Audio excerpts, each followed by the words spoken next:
नचिकेता ने यमराज जी से कहा कि मरने के बाद आदमी कहाँ जाता है। यमराज जी ने कहा सुनो कहाँ जाता है, मैं आपको सुनाता हूँ।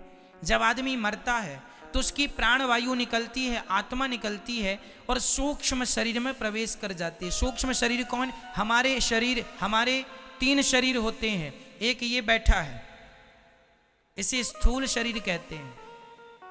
एक शरीर और होता है जिस शरीर से आप लोग सपना देखते हैं। आपका शरीर तो आपके घर में होता है पलंग में, पर सपना देखने के लिए आप कहीं हरिद्वार में होते हैं, कहीं जगन्नाथ जी होते हैं सपने में, तो वहाँ भी आपका एक शरीर होता है जिससे आप दौड़ रहे हैं, खा रहे हैं, हंस रहे हैं, तो वह भी तो एक शरीर है। तो एक तो बिस्तर पर सोया है और एक सपना देख रहा है, और आप कहते भी आज मैंने सपने में जगन्नाथ जी को देखा, बिहारी जी को देखा। मतलब ये कौन है? ये आपका सूक्ष्म शरीर है। एक शरीर और है कारण शरीर। ये कारण शरीर जिस कारण से हमें मनुष्य का शरीर मिलता है, बंदर का, भालू का, जिस कारण से मिलता है उसको कारण शरीर कहते हैं। कारण शरीर का तो कोई बहुत बड़ा अस्तित्व नहीं है, वो उस कारण से तो मनुष्य मिल गया, वो कारण शरीर का काम खत्म। अब आगे का प्रोसेस ये है, 2 शरीर रह गए, एक सूक्ष्म एक स्थूल। तो ये जो बैठा है इसे कौन सा कहेंगे? मैया बोलो मैया, कौन सा है ये? थूल? थूल नहीं, स्थूल, आधा सा स्थूल। सूक्ष्म, सूक्ष्म शरीर कौन सा है? वही जो स्वप्न का दृष्टा है, जिसने स्वप्न को देखा है। वही शरीर हमारा मरने के बाद ये शरीर निकल जाता है, आत्मा यहां से निकल जाती है और उस सूक्ष्म शरीर में प्रवेश कर जाती है। और वही सूक्ष्म शरीर यहां से यमदूत उसे पकड़ कर ले जाते हैं और वहां ले जाकर यमराज जी के सामने हाजिरी लगाते हैं। यमराज वहां पर वेटिंग रूम में तुम्हें बिठाते हैं 13 दिन के लिए, जब तक तुम्हारी 13वीं ना हो जाए। 13वीं का इंतजार यमराज जी वहां पर करते हैं। क्यों? क्योंकि 13वीं में किया गया पुण्य तुम्हारे खाते में जुड़ता है। तो यमराज जी बोले आखिरी पुण्य और जुड़ जाए, फिर हिसाब करेंगे टोटल। तो फिर आप लोग जो 13वीं में ब्राह्मणों को खिलाते पिलाते हैं ना, समाज को, गांव को, वो सबको खिलाने पे उस आदमी के नाम से खिलाया, उस महिला के नाम से, उस जीव के नाम से खिलाया, वो पुण्य उसको मिलता है। तो 13 दिन बाद वहां पर आपका हिसाब किताब होता है। 14वें दिन यमराज जी वहां पर आपको सामने बिठाते हैं चेयर पर, कुर्सी पर, और वहां एक बड़ी टीवी लगी है। तो आपने जन्म से मृत्यु तक जो जो किया था सब रिकॉर्डिंग हो रही थी। तो वहां पर फिर पेन ड्राइव के द्वारा वहां सेटअप पे लगाया जाता है और फिर तुम्हारे जन्म से मृत्यु तक जो जो तुमने किया है, पुण्य पाप, सब वहां चलता है। यमराज जी कहते हैं देखो तुमने क्या किया, देखो कितनों का तुम गला दबा रहे हो, लूट रहे हो, देखो तुमने झूठ बोला, देखो तुमने कपट किया, देखो तुमने छल किया, तुम्हें इसलिए हमने संसार में भेजा था। आप बार बार लज्जित होते हैं अपने किए कर्म पर। अरे राम राम राम, मैंने क्या किया। आप जब बार बार झूठ बोलते हैं, यहां तो बड़ा मजा आ रहा है, झूठ बोलो, खूब पैसा कमाओ, कैसे भी कमाओ, गला दबा दो, मार डालो, कुछ भी करके लोग पैसा कमा रहे हैं। लेकिन वो ये भूल रहे हैं कि इसका हिसाब देना पड़ेगा। किसी को कौड़ी कम नहीं देता, किसी को दमड़ी ज्यादा, और समझदार तो चुप रह जाता, मूर्ख शोर मचाता, मेरे मालिक की दुकान में सब लोगों का खाता, बचेगा कोई नहीं। तुमने अंधेरे में भी जो पाप किया होगा ना, वहां सब रिकॉर्ड है, पूरी रिकॉर्डिंग है वहां। इसलिए बच के रहना रे बाबा, ईश्वर के घर देर है, अंधेर नहीं है। हिसाब जब होगा, पाई पाई का हिसाब होगा।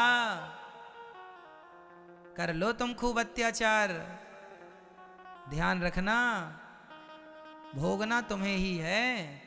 चलो, यमराज जी ने वहां हिसाब किताब कराया। अच्छा, देखो तुम गलत कर रहे हो, देखो तुमने झूठ बोला, देखो तुम अपने माँ को डांट रहे हो, देखो तुम अपनी माँ को गाली दे रहे हो, देखो तुमने अपनी माँ को 2 रोटी तक नहीं दी, देखो तुमने अपनी मां के साथ कितना अत्याचार किया, देखो तुमने अपनी पत्नी पर कितना अत्याचार किया। और ये बहुओं की फाइल जब खुलती है, देखो तुमने अपनी सास को कितना तंग किया है, कितना सताया है, तुमने ये अत्याचार किया। सारा हिसाब किताब यमराज जी वहां रखते हैं। और फिर सब आदमी लोग, हम लोग सब थर थर थर थर थर थर थर कांपते हैं। अब क्या होगा, अब क्या होगा वो भी बताता हूं। तो अब यमराज जी अपने दूतों को आदेश देते हैं, चलो भाई इनका हिसाब किताब करो कितना हुआ। वहां बिल्कुल अपडेट सॉफ्टवेयर है, तुरंत डाला, हिसाब किताब आ गया। इनके 5 किलो पाप हो रहे हैं और 100 ग्राम पुण्य है। पाप कितने निकले मैया, बोल दो मेरी मां। 5 किलो पाप और 100 ग्राम पुण्य। पुण्य 100 ग्राम, पूरी जिंदगी में 100 ग्राम पुण्य किया, और पाप 5 किलो। कई लोग तो 10-10 किलो करते हैं, पर हम तो यहां 5 किलो के हिसाब लेके चले। देखो हम तो समझाने के लिए लेके चल रहे हैं 100 ग्राम और 5 किलो। किसी के 20 किलो भी पाप होते हैं और किसी के केवल 2 ग्राम पुण्य होते हैं, और किसी के पुण्य ज्यादा है। पर सबका अपना अपना हिसाब किताब है। भगवान जाने आप लोगों का कितना निकलेगा।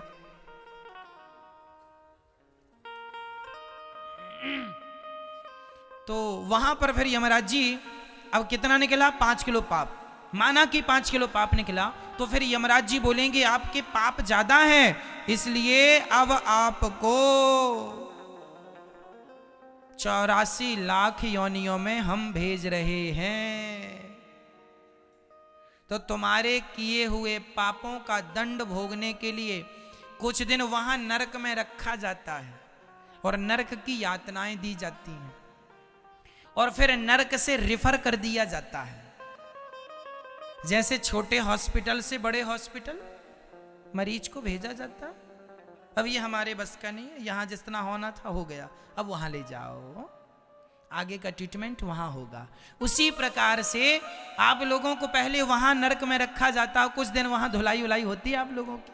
अब बड़ी बड़ी कढ़ाइयां हैं वहां पर, रौरव, महारौरव, कुंभीपाक, अंध्रतामिश्र, कालसूत्र, असीपत्रवन, सुकरमुख, ऐसे 28 नरक हैं।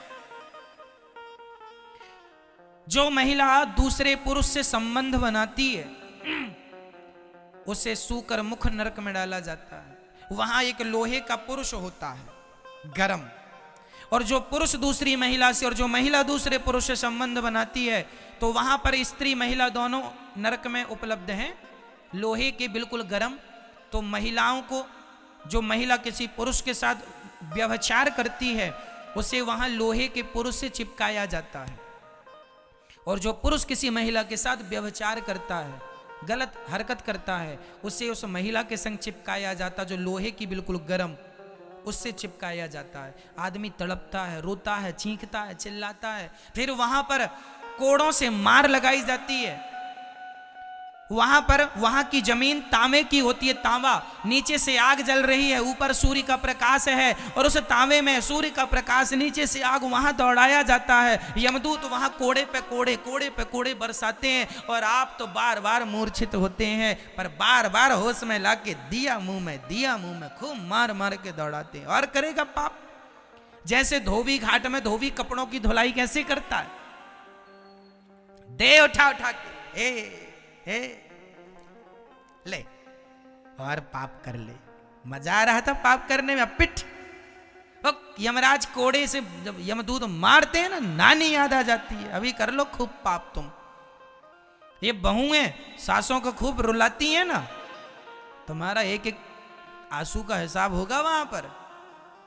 कर लो तुम अत्याचार, बचेगा कोई नहीं। परमात्मा सब देख रहे हैं, अंधे थोड़ी हैं वो। लाख आंख से देख रहा है तुझे देखने वाला, सच की खेती कर ले चतुर नर, समय गुजरता जाता मेरे मालिक की दुकान में सब लोगों का खाता।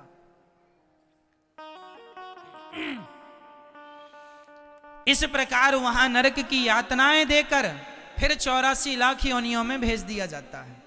84 लाख योनियां कौन? नाली का कीड़ा। यहां आओ, नाली का पानी पियो, नाली में रहो, आनंद लो वहां। फिर उसके बाद तुम्हें गधा बनाया जाएगा, ढोते रहो बोझा। फिर उसके बाद तुम्हें सुअर बनाया जाएगा। जो शराब वराब ज्यादा पीने के शौकीन है ना, इनको सुअर बना दिया जाता है। जाओ गंदी नाली में तुम, क्योंकि शराबी अक्सर ना गंदी नाली में जाके गिरता है, तो भगवान बोले चलो तेरा वहीं ज्यादा मन था तो तू वहीं जा। तो फिर उसको शुअर बना के गंदी नालियों में अपना, आप लोग भी यदि शराब वराब पीते हैं तो अपने लिए देख लेना कि भाई हम यहां पे आएंगे।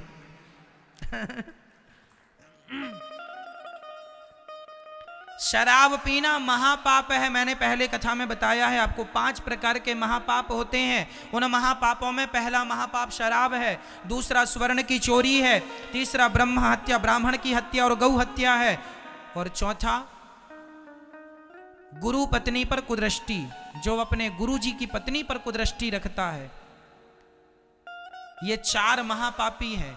और 5वां महापापी वो जो इन चारों के संग उठता और बैठता हो और संबंध रखा हो, वो भी 5वां महापापी है। शराबियों से रिश्ता रखने वाला भी महापापी कहलाता है। इसलिए ये 5 प्रकार के महापापी को घोर नरक जाना पड़ता है, बड़ी यातनाएं सहनी पड़ती हैं। और इसके बाद फिर आप लोगों को फिर वहां से निकालकर नाली का कीड़ा, सुअर उअर फिर बनाया जाएगा।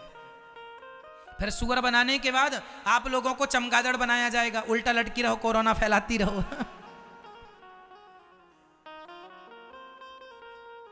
तो चमगादड़।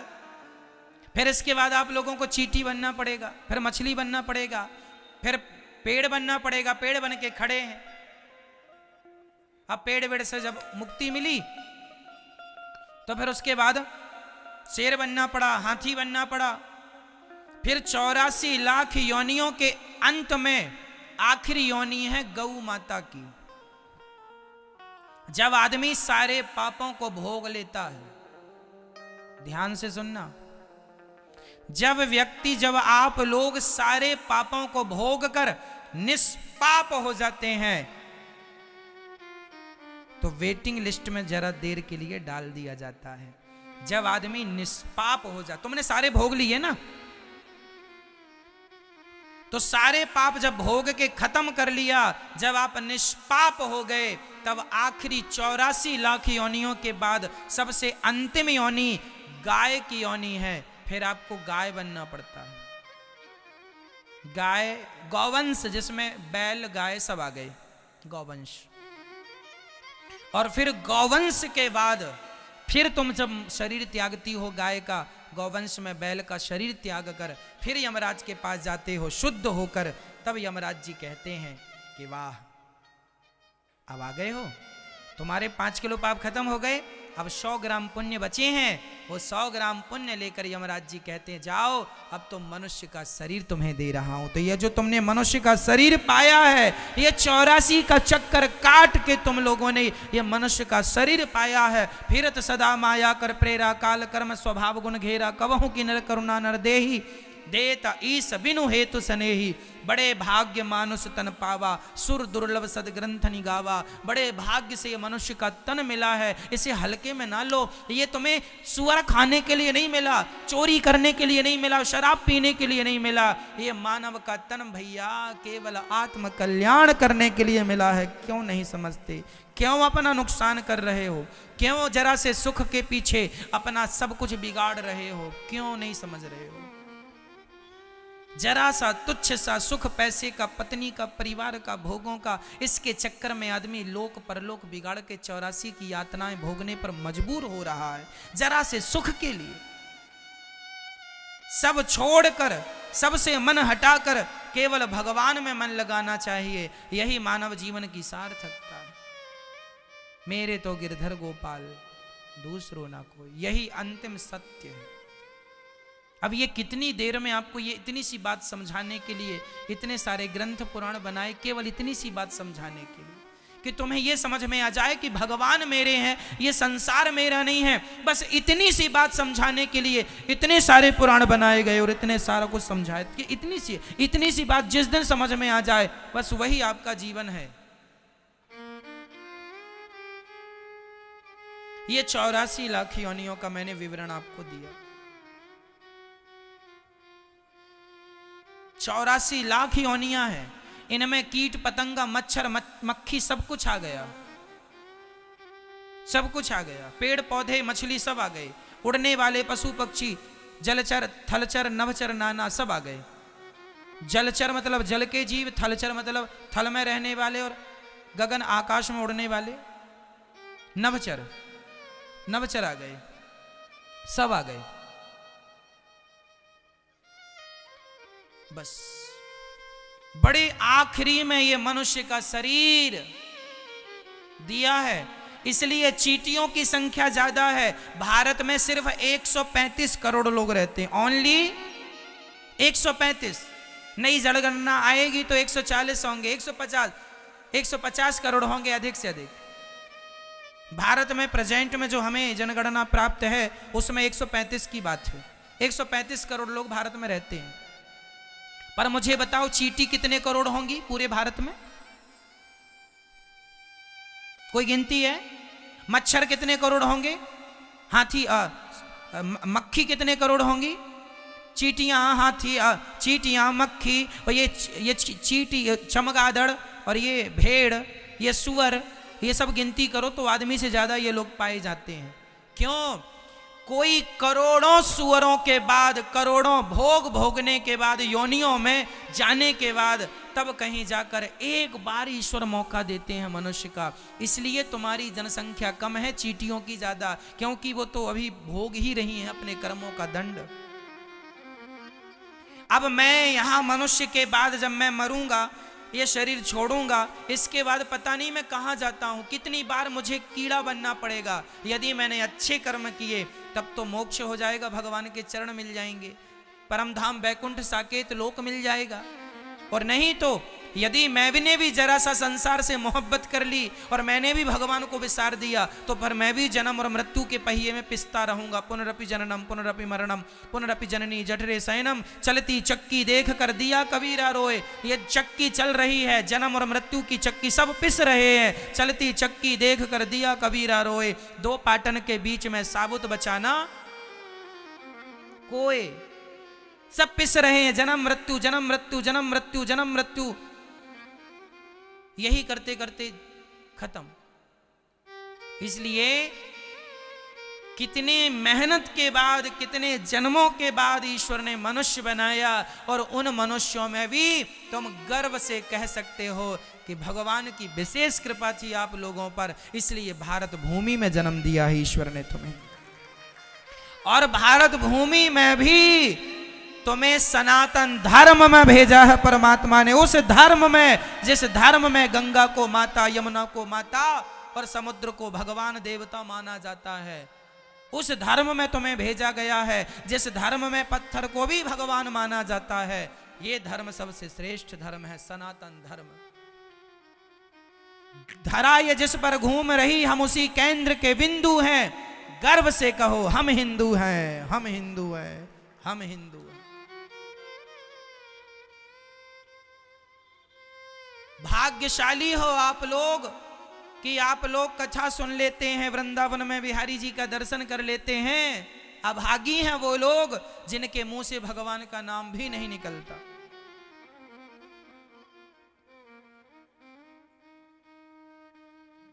तुमको लगता है अमेरिका वाले ज्यादा भाग्यशाली हैं? ना जी, पैसे अलग विषय है मेरी मां, आध्यात्म अलग विषय है। पैसों से इस ज्ञान की तुलना ना करना। ये जो ज्ञान मैं आपको दे रहा हूं, ये जो मार्ग मैं आपको बता रहा हूं, इस मार्ग को पैसों से तुलना ना करना। मीराबाई के पास क्या पैसों की कमी थी, लेकिन मीराबाई ने जिनके खजाने सोने के थे, उन खजानों को छोड़ करके दुनिया से नाता तोड़कर गिरधर से नाता जोड़ लिया। यदि पैसों की बात करेंगे तो ये आध्यात्म जगत पैसों से मैच नहीं करेगा। यहां त्याग चाहिए, आसक्ति मुक्त आदमी चाहिए। मीराबाई ने क्या उसके पास, अरे राजा की बेटी थी मीरा, और राजा की बहू थी, राणा की बहू थी, कोई कमी नहीं थी उनके घर पैसों की, लेकिन सबसे नाता तोड़कर गिरधर से नाता जोड़ लिया।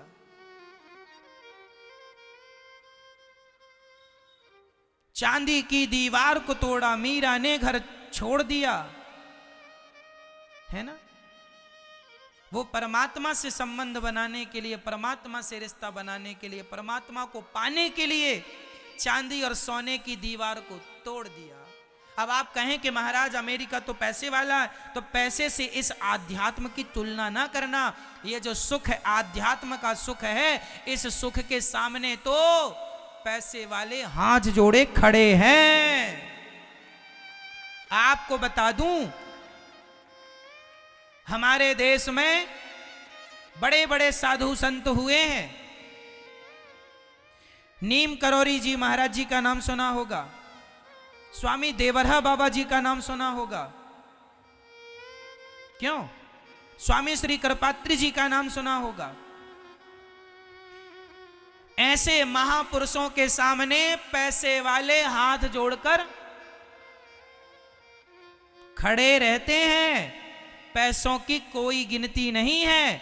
आत्मज्ञान के आगे, किसके आगे? आत्मज्ञान के आगे, भक्ति के आगे, आत्मबोध के आगे किसी पैसे की कोई वैल्यू नहीं है। इसलिए भारत की तुलना अमेरिका से ना की जाए। भारत आध्यात्म देश है और इस आध्यात्म सृष्टि में आध्यात्म गुरु यदि कोई है तो भारत है। इससे बड़ा कोई हो नहीं सकता। ये त्याग, ये तपस्या की धरती है। भोगी बनना है तो अमेरिका का रुख कर लो, पर योगी बनना है और जीव मात्र को कल्याण चाहिए तो फिर भारत की धरती में रहकर त्याग तपस्या से परमात्मा का चिंतन करो। इसी से तुम्हारा लोक परलोक सवरेगा। ये तो कबीरदास की धरती है। कबीरदास जैसे महापुरुषों के आगे बड़े बड़े पैसे वाले घुटने टेकते थे। नहीं सुना रैदास जी का नाम? रैदास जी के आगे बड़े बड़े राजा आते थे। उनका जो कठौता था ना, उसमें कहावत निकली कि मन चंगा तो कठौती में गंगा। ये रैदास भक्त, वो रैदास भक्त जो जूता सिलते थे और परमात्मा का चिंतन करते थे। जूता सिलने वाले रैदास के घर ना बड़े बड़े राजा माथा टेकने आते थे। रैदास जी की चौखट में बड़े बड़े राजा, बड़े बड़े महाराजा माथा रगड़ते थे कि रैदास जी एक कृपा की दृष्टि कर दो तो हमारा कल्याण हो जाए। ऐसे रैदास जी ये आध्यात्म जगत के हमारे संत हुए हैं जिनके आगे पैसों की कोई वैल्यू। इसलिए आध्यात्म की तुलना धन से ना की जाए। यदि तुम धन वाली बात करते हो तो फिर धन में उलझे रहो। मैं ये नहीं कहता कि धन नहीं कमाना, धन कमाना है, काम धन से करना है, पर धन में आसक्ति नहीं रखना। आसक्ति केवल भगवान से हो। मन भगवान में लगे, पैसों में मन ना लग जाए। मैं यहां बार बार सचेत कर रहा हूं आपको, ठीक है? इसलिए इस विषय को समझ लो तो नरक जाने से बच गए। तो यदि आप लोग नरक जाने से बच गए तो समझ लो आपका मानव शरीर सफल हो गया, और यदि नरक चले गए तो आपका मनुष्य बनना व्यर्थ हो गया। फिर 84 का चक्कर, 10वीं फेल हो गए तो फिर पाठ 1 लेसन 1, फिर वही पुस्तक पढ़ो, फिर वही 84 का चक्र, पुनरपि जननम पुनरपि मरणम। इसलिए भज गोविंदम गोविंदम भज मूढ़ मते। यदि 84 के चक्कर से बचना है तो केवल भगवान कृष्ण का चिंतन करो, श्रीमन नारायण का चिंतन करो, श्री सीताराम का चिंतन करो। इसी से हम सब का उद्धार है, हम सब का कल्याण है। समझ में आ रहा है?